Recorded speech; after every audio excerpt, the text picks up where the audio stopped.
At its essence, what is power? The feeling of powerlessness is actually more corrupting than the feeling of having a lot of power. People have egos. You need to be aware of these things so that you don't inadvertently make them feel insecure and suffer the consequences. It's part of human nature. We like to play these games.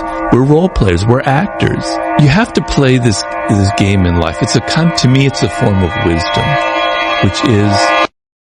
What is, in your definition, what is power? I was really compelled when you're talking about the evolutionary roots of power, but like, at its essence, what is power? It's not what you think it is. It's not, Vladimir Putin or presidents or Biden or all these political figures and these big games. Power is a feeling. It's an essence. It's an emotion. It's a human need and desire.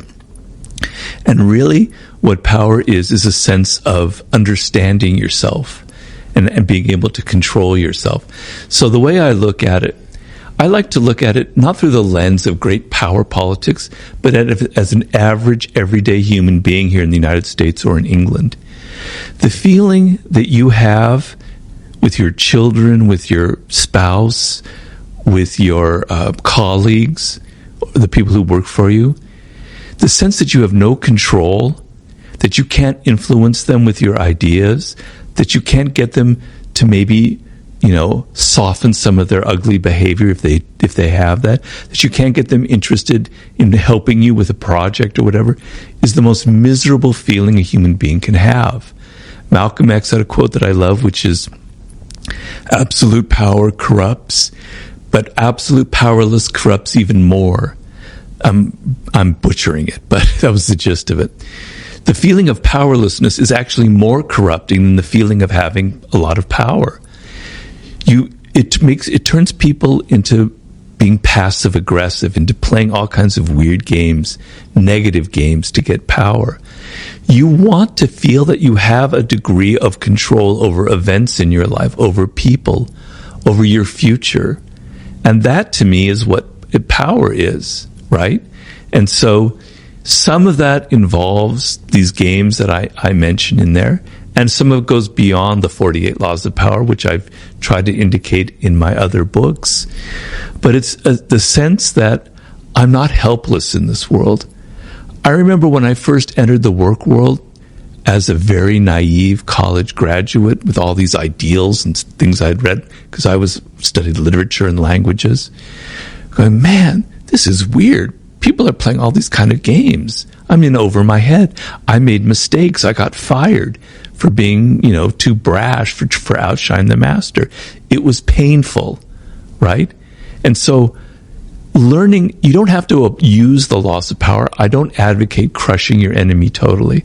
I hope I don't have any enemies ever that I need to crush ever. You just need to know these things so that when you enter the work world, you're not naive, you're not stupid, you don't make the same kind of mistakes that I made. You spare yourself the pain. You understand the most fundamental thing about human nature. People have egos. Even your boss has an ego. You think he or she doesn't because they're powerful. They're even more insecure than other people. You need to be aware of these things so that you don't inadvertently make them feel insecure and suffer the consequences. So that's sort of my idea of power that I was trying to describe there. The way you describe it is more of a sort of intrinsic force perception of yourself. When people think of power, they think of having control over others or their influence over others, but you've kind of made it more of a internal force. Yeah, well, if you can't control yourself, then you're in a lot of trouble in this world, right? Because when you just naturally are yourself doing things, you're going to offend people. You learn early on we're social animals. I have to tailor my behavior, If you go on babbling about how you feel and think, etc., and you just say what's the first thing on your mind, you're going to end up having a very, very short career. You're going to be saying things that are going to offend people. You're going to be making a fool of yourself. You're going to be saying things that you end up regretting, right? So you have no self-control. And if you see somebody who has no self-control, it makes you look like you're not powerful. If you can't control yourself, how can you control anything in your environment? How can you be a leader, right? So you have to learn certain things about your nature, about who you are, and not just be anybody. You have to kind of tailor your appearances as well. Because for good or for bad, I'm a believer in looking at the human animal without shame and embarrassment, just as we are, right? And appearances matter. It's the animal part of our nature. We judge people by how they appear, how they dress, their tone of voice, their body language, etc., etc. It would be, in an ideal world, we wouldn't judge people by appearances. We would just judge them by what's inside of them. Yes, I agree with that. But that we're not ideal. We're not descended from angels. We're descended from primates. So you have to understand that appearances matter. And this is part of the game. And so you have to control your appearances a little bit. You have to tailor it. You have to be a bit of actor in this world, on and on and on. These are things that people don't like to admit about ourselves. We like to think that we're much more idealistic, that these things really don't matter in the end. And I wish it were that way, but it's not. And so I'm a bit more of a realist when it comes to things like that. But yeah. As you were talking about this need to keep up appearances to some degree in order to survive and to fit into the tribes that we form in our lives, it made me think about how many guests I've had on this podcast who work in maybe the entertainment industry or other industries. Yeah. They're famous, whatever, and they report that keeping up appearances had a really detrimental impact on their happiness and their fulfillment in life, because in some cases it meant that they were doing a job as a presenter and had to always be happy when inside they didn't feel that. And maybe the contrast of reality and perception caused them a lot of harm, or they've built a life around things that they're not interested in. I think you touched on some of that in Mastery. Yeah. That's the question I have, which is keeping up appearances and the impact that has on your happiness, i.e. wearing a mask, and happiness. What's the relationship? I talk about it in the 48 Laws of Power, where you have to play this game in life. To me, it's a form of wisdom, which is, it's a wisdom that used to exist like in the 18th century. I read a book that had a big impact on me many years ago called The Fall of Public Man by Richard Sennett, in which he described like cafe life in London in the 18th century or France. And he was saying back then, when you entered the public arena or your cafe, you knew you were an actor. You left the house, you put on a mask, and you had fun. You knew it was like fun. It was play. When you're a child, you like playing games. You like putting on costumes. You like playing your parents or some character you saw on TV. It's part of human nature. We like to play these games. We're role players. We're actors. And he was saying in the 18th century, that was just a given in life, that when you entered the public realm, you knew you were an actor. And then when you went home to your wife, your family, or your husband or wherever, you dropped the mask. You breathe a deep sigh of relief, go, now I can be who I am. Right? And it wasn't a problem. It didn't create neuroses. It didn't create this like, what's wrong with me? I don't know who I am anymore. So people now, the problem now is we don't have distance from that social realm. And so we think that if we're acting, that's who we are. But it's not. It's just that's part of being a social animal, is playing a role. I did a book with 50 Cent, and he kind of exemplifies a lot of that. He plays a role in life. When I met him, I thought, I was kind of intimidated. I was a little bit afraid. The thug. This is a guy, when I met him, he was, just a few years away from being shot and all this stuff. And I met him, and he was the nicest person in the world. He was almost kind of sweet. He'd hate it if I said that word, but he was sweet, right? He was very down to earth. He was very calm, etc. He's playing a role when he goes out and he plays that person. And he knows it. He knows it's like, he doesn't take it seriously. He had this big beef with Kanye West back when I was doing the book with him.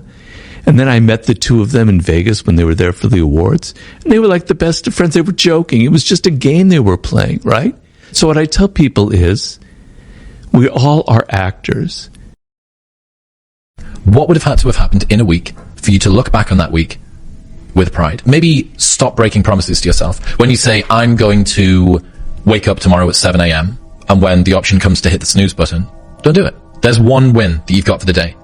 That's action. If you had a friend and every single time that you and your friend decided that you were going to go out for dinner, that friend either showed up 2 hours late or didn't show up at all, you would stop trusting that person. That is the relationship that you have with yourself. You talked about the paint, Yep. the layers of paint that build confidence. This is something that I've been particularly compelled by because so many people that listen to this podcast struggle with the idea of confidence. And there's a big industry out there, as you've said, that says, look in the mirror, tell yourself you're a millionaire, say it 3 times, write it in your journal. Yeah. But then as I reflected and as I've written in my book, the thing that, and it relates to what Alex Hormozi said, is the thing that I've learned is it's all evidence, for better or for worse. Stack of undeniable proof. And it goes the other way. That evidence that you got at 7 years old when you went up and tried to do a public speech and everyone laughed at you is it's a thicker layer Correct. than one layer of evidence to say that you're capable. It's a harder layer to sort of strip. If there is someone listening now and they want to maybe orientate their drive to the fulfilling pursuits that you talk about, but also they want to build their confidence, what advice would you give them? I imagine that's 80% of the listener base here. Act first.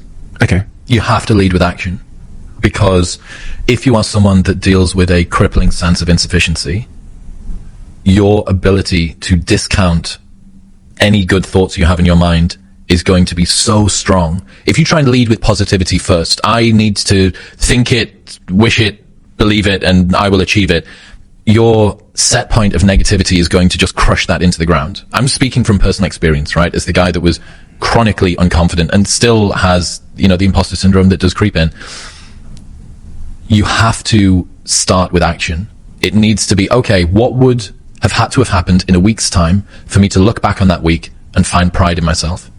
Pride's seen as something that you should be ashamed of. It's one of the 7 deadly sins. But David Goggins, I did an episode with him a couple of months ago. We can put it in the show notes if people are interested. And he said pride is something that everybody misses. That having pride in your name, your performance, the way that you show up for other people is something that you can do. But you need to do something that is worthy of being prideful about, right? What would have had to have happened in a week for you to look back on that week with pride? Okay, maybe stop breaking promises to yourself. When you say, I'm going to wake up tomorrow at 7 a.m. and when the option comes to hit the snooze button, don't do it. There's one win that you've got for the day. That's action, right? And it is just, it's tried to say the Peterson clean your room thing, but the reason that works is that you start with the smallest ever step and you expand out from that. You want to become a writer. You want to leave your job and become a writer. Okay, can you commit to writing 1 blog post on Substack per week for the next 3 weeks? That would make you feel like less of a loser if you did that. Action has to come first if you're the sort of person who is chronically unconfident, because you will drag your sense of identity behind you. Mark Manson says that identity lags behind our status by about 1 to 2 years. So for both me and you, in 2 years' time, we'll go, I understand why I was in LA that day, and look back. Start with action and make small promises to yourself that you don't break. If you had a friend and every single time that you and your friend decided that you were going to go out for dinner, that friend either showed up 2 hours late or didn't show up at all, you would stop trusting that person. That is the relationship that you have with yourself. You need to be able to trust your own word. And a lot of us don't, because life is very convenient and it is easy for people to not stick to the promises that they set themselves, because our ability to be idealistic is always going to outstrip reality's ability to deliver that to us. As soon as you posit an ideal, you then begin to compare yourself to that ideal. And true hell is when the person that you are meets the person that you could have been. Sometimes I ponder how, you've probably seen this in your own life, I'm sure you have, where you'll have a friend in your life. I've got a couple of friends back home who I've tried to help in some way, maybe give some advice when they're struggling in their hardest times, and the advice has been ineffective. And then you've got another friend who will just need one idea. They'll be listening to your podcast and one idea will be the seed that changes their life. I often think that I overestimate the power of words, because everything you've said there makes perfect sense. Mm-hmm. But we both know that 95%, maybe more of people that have just received that, it will not convert into any kind of behavior. Habits are hard to break, man. And the habit of not doing things is unbelievably difficult to get past. It's one of the problems with anyone that listens to your show or my show. You will love being cerebral, right? You will love the idea that I can use cognitive horsepower to just get myself out of problems. And there is a case of learning as masturbation, right? And believing that learning about something is the same as enacting it, and it's not. That's why it has to be action first. A quote from one of my friends that he uses when he's thinking about a concept is, does this grow corn? Basically, is it useful? Tell me how I can use this in my life. Does it grow fucking corn? Right? It's this beautiful sounding concept, cognitive bias that helps me understand the way that my brain works and my relationship with everybody else. How do I use that in my life? Give me something to apply it to. And that's why with the confidence thing, choose promises that you will never break to yourself. I'm going to get up on time for the next month. I'm not going to hit the snooze button.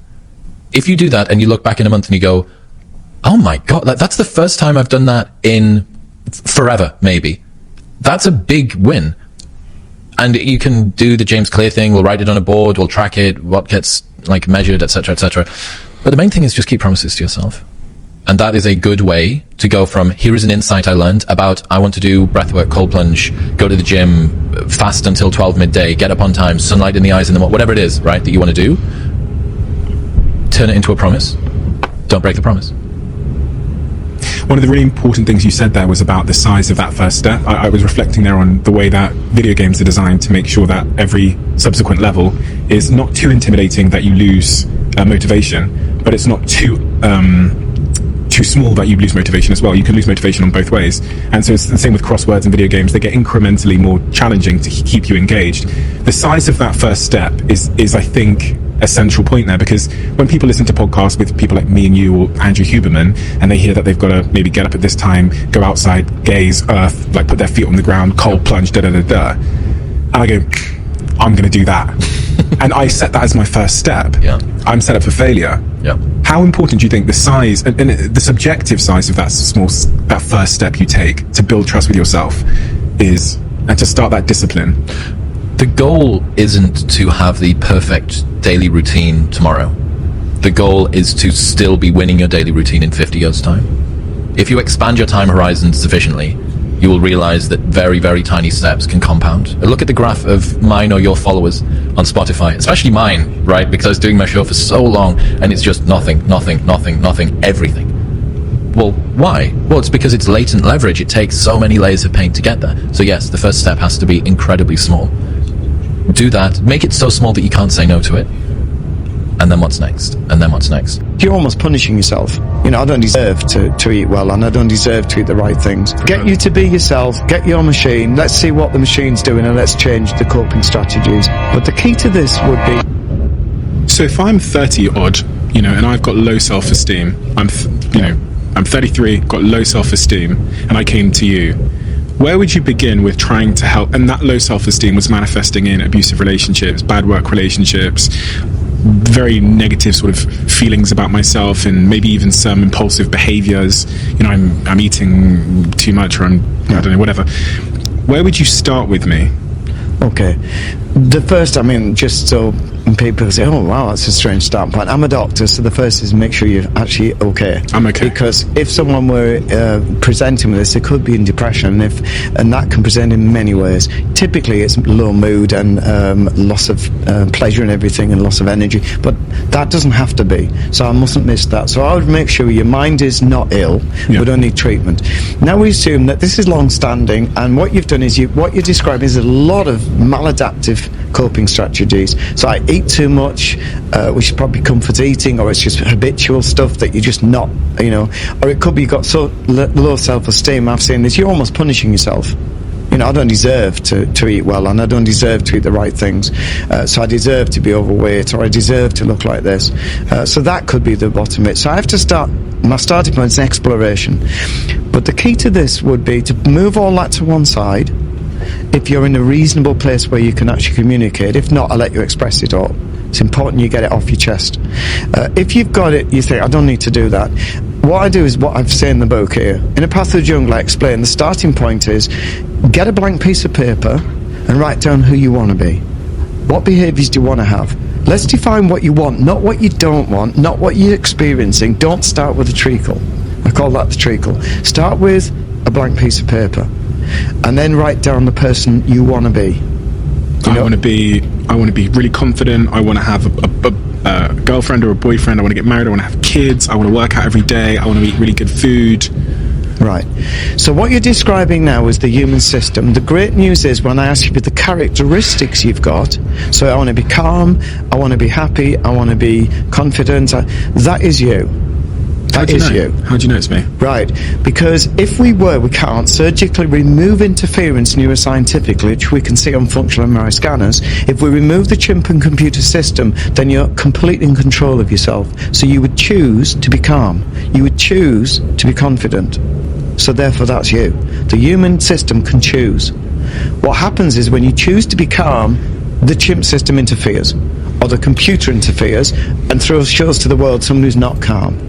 So it's very important to recognize who you are before we start. So now we've got a guy, you're not going to write, no one ever writes anxious.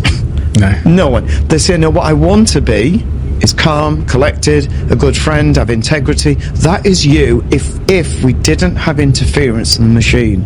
So it's very crucial. This is the biggest point in the book. The biggest point is to define yourself, because now you've got self-esteem can rise just on that alone. Once you've grasped that, you say, wow, what I'm presenting to the world is interference.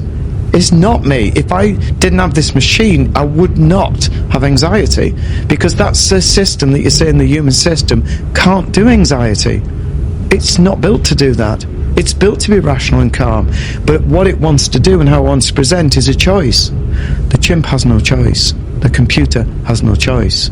The computer's programmed, but these are interfering and presenting to the world someone who's not you. So it's very important to grasp that concept. That's my starting point. Now we've grasped that, we build on that. So now I know who you are. I'll say this, sometimes when you're with a friend and you've been chatting a while, and maybe it's got late in the evening, and you've got a lot off your chest and you've discussed, you calm down. And sometimes the real you presents. And suddenly you feel at peace. People often say, I don't know, it's just I felt totally relaxed and thought, I've got perspective. I gather the world's the way it is, I accept things are, and I've calmed down. And then suddenly you see the real person. And they've got morals and values, and not every human has. Sometimes the chimp's the good guy. Sometimes the human's not nice. So I do get people who do not write, for example, who you are. They don't write compassion. They don't write integrity. They don't care. And if I challenge, say, you didn't put compassion, they say, I'm not bothered about that. So I have to work out who you are. Okay? So not everyone is going to write the same things. That's why I know it's you and not just a generic list. Because someone could just be virtue signaling because you're asking me to do it, or because I want to be these people. But really, I'm a burglar. I'm a bad guy. I want to hurt people. Yeah. I'll tease that out. How? That's my job. Because again, then you look at evidence base, and you look at remorse, you look at whether somebody compensates for mistakes. There's a lot of things. I want to see the history here. Okay. And then I'll challenge that and challenge it. So that's a series of talks. So often we have a long time when we detain someone to explore this, so we don't get fooled. Is this you talk referencing much of your psychiatric work here within psych hospitals? Yeah. So somebody who's psychopathic, we generally, everyone's a different version of what it is. For me, neuroscientifically, we know there's certain tracts in the brain that are not really fully developed or don't function, and this produces someone without empathy, without remorse, without any conscience. These are classic, and so I don't know that. I'm not a mind reader. I can't tell until people talk, so yes, they could deceive me. I have to just go on what they tell me, but I can listen carefully to the words they use. I can listen to what they're saying. I can look at their past life events, and it starts to unravel. So eventually you think, okay, I know what I'm dealing with now. So, but to be honest, people don't do that with me. What you tend to is, because I would hopefully set a scene where I don't care what you write. I don't care what you want to do with your life. It's not for me. I'm not a judge. I'm here as a doctor to explore this with you and get insights for yourself. So the most people are not psychopathic. We're decent people who've just got lost in the way the neuroscience of our mind has tumbled us. So my starting point when you gave me all this was to say, let's write out the real you, and let's start building ourselves on that and recognizing what is not us, and let's start unpicking it. So let's just start saying, right, why would you have, and we went earlier about low self-esteem, let's look at why you have that. First, it's natural and healthy. That can help people. Sometimes just saying that, they go, that's amazing. I feel better for knowing it's natural and healthy, maybe rubbish and unhelpful, but at least I know it's healthy and there's not something wrong with me. Because the second you start saying, oh, I'm trying to please people and I can't say no, and you see that as being a weakness or a fault, we're in trouble again, because you're muddling yourself up with a machine. So that's my starting point. Who are you? What's the machine doing?